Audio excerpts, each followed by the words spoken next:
Now it's my pleasure to introduce three gentlemen, not in any particular order because they're all fabulous, and I know you're all waiting very patiently to hear from them. First one is Tim Gager. He's from the Cambridge area, Boston, Cambridge area. He's been running the Dire Straits literary series there since 2001, I understand. He's got 13 books of poetry and prose, and the new book that's just coming out is Chief J. Strongbow is Real. Please welcome to the stage, Tim Gager.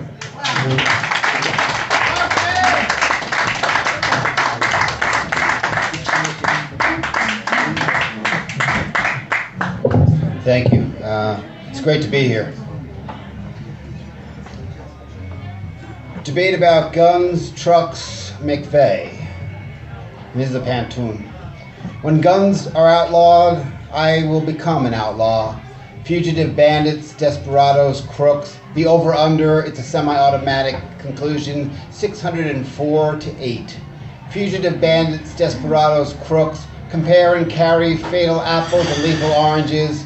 Conclusion, 604 to 8. We all gotta eat, right? Comparing and carry fatal apples and lethal oranges. Ammonium nitrate, switchblades, scalpels, blades. We all gonna die, right? Impulse to understand triggers. Ammonium nitrate, switchblades, scalpels, and blades. The over-under is a semi-automatic impulse to understand triggers. When guns are outlawed, I will become an outlaw.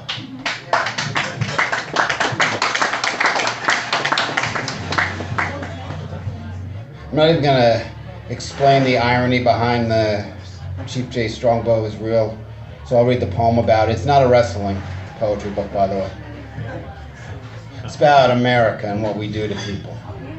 Chief J. Strongbow is real. His war dance began when wounded, desperate he'd rally, proud warrior.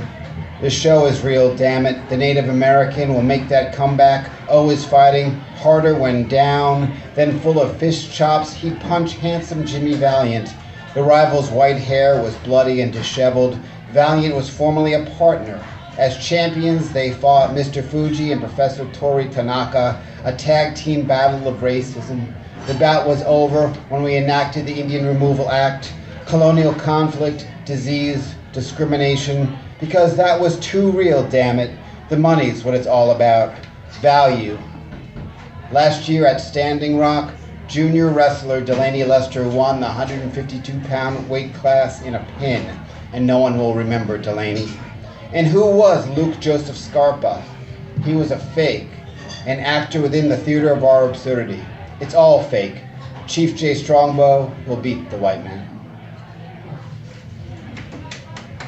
Yeah, he was a Native American wrestler played by an Italian. That's who Luke Joseph Scarpa is.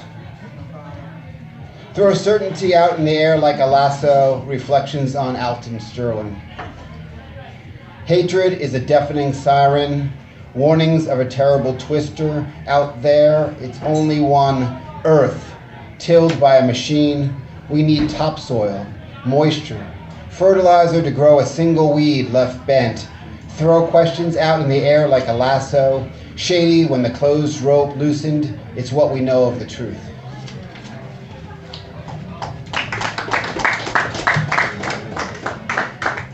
Repatriation for the Kennewick Man. Do everyone know who the Kennewick Man is? No. All right, so the Kennewick Man, it was a Native American discovery of ancient bones, and it was in the Pacific Northwest, and it was the oldest Native American bones ever discovered. And so the scientists had the bones, and the Native Americans wanted them back because they were disturbing a burial site. And so the compromise was that nobody got them, which is kind of a totally obstruction of justice. They were in some storage area somewhere. Scientists can't review them for what they were worth, and the Native Americans can't bury them. It's good for poetry, though. Terrible, horrible, depressing. They've taken your bones from 9,000 years. Don't worry, the Smithsonian says it's unrelated to you. You are the example, the most complete skeleton of a person. You are no longer the air, no longer the wind, the land, no longer a mountain built by a coyote. Your people believed in. That parable with the grizzly, Stories important how you all belonged in this place, where they take one thing or many another's from your history, not worth its value in customs. They'll take the water, the land, the air if they could, so they lie about worth and steal from the truth that you're related to them. It's still happening now as science debunked their tall tale that I wasn't really a Native American, not a cultural item of lineal descendants. See what they dug up. Check the DNA, which shows I still long to be in the ground.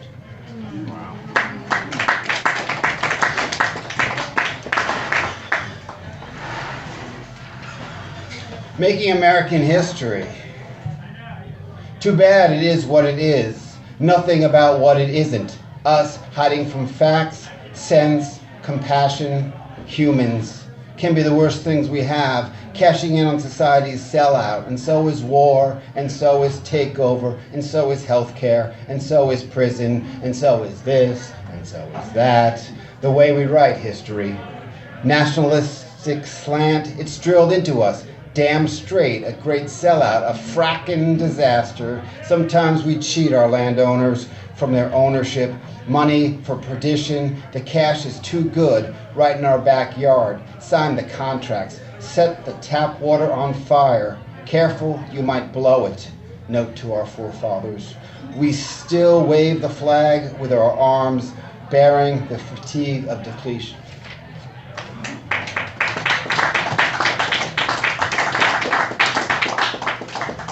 The last time an American president really fucked up, was Richard Nixon. And so Gerald Ford replaced him, and he ran in '76, and he had this great campaign song. It was like, I'm feeling good about America, I'm feeling good about you, and it was great. And the words behind the song is like, you know, America, we're strong again, and we're not at war. And it was like, you know, typical, you can actually find the song on YouTube if you're really curious. But the poem is, I'm feeling good about America, after Gerald Ford's campaign song. Take Sominex tonight and sleep, after Coke and a smile, it's how you spell relief. The ancient Chinese secret, sauce, east meets west, we swing American, bistro, burger, baby back, baby back, baby back, Chili's, back to the can. This is Hormel's Diner, Kiss My Grits, Quaker's Testimony, or Ford's 1976 model, Gerald, the most precious gift of all. We are at peace.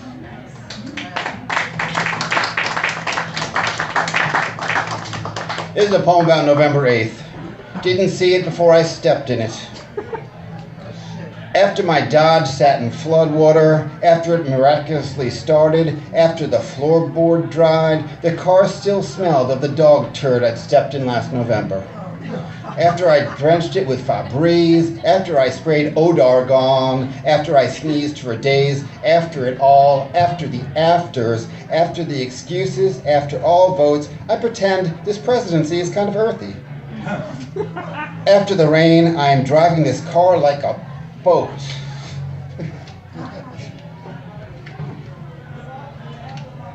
So that's Act 1 of Chief J. Strongbow, pretty much. Act 2 is some recovery poems. This one's going to be republished in some really cool journal, and it's a poem about the band The Replacements. I read their biography called Trouble Boys. So this is this is a found poem. Most of the lines in this poem are lyrics from Replacement songs. My name is Paul, after Trouble Boys. Sylvia Plath made the pillows, and I've grown up forever, too late and pill popping. Here I go, passing out over an oven door. It's better to contemplate getting off the sofa, being proficient at making my basement public instead of sequestering there. Why not the kitchen, where everybody hangs? Wrecked loose, not never drinking. Certainly I know how I've kept brave. Today, there's a 4-year-old boy still hiding. It's someone comes a-seeking. I'm here, but they can't see me.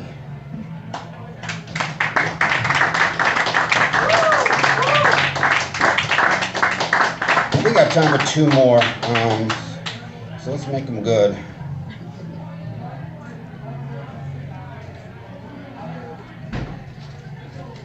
This one's already marked, so I'm guessing it's good.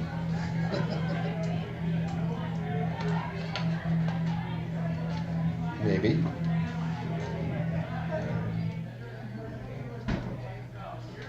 Unfit father. I think of family, a picture we hold together, perhaps a painting, the one of fruit in a bowl.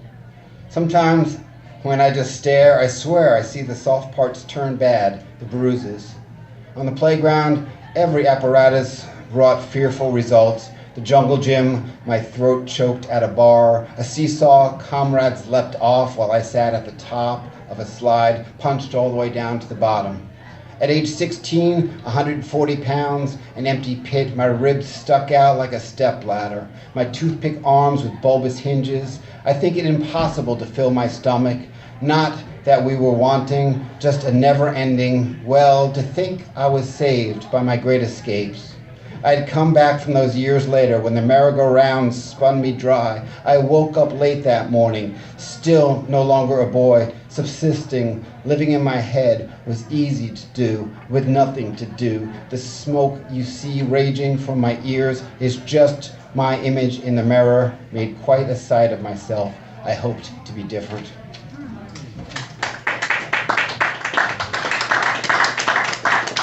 Last one, I've got this book and some novels. So if you buy this book, I'll give you like half price on anything else in the catalog, and I take credit cards as long as I take them out here, because there's no Wi-Fi in here.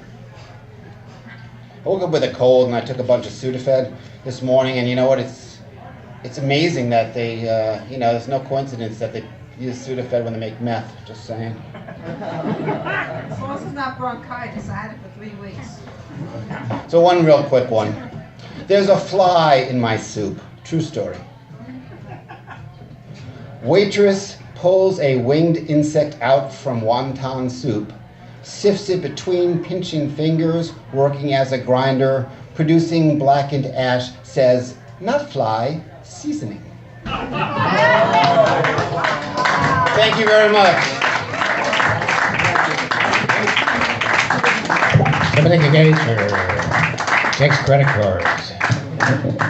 That's our literary series, really special up there in Boston, Cambridge. Now it's my pleasure to introduce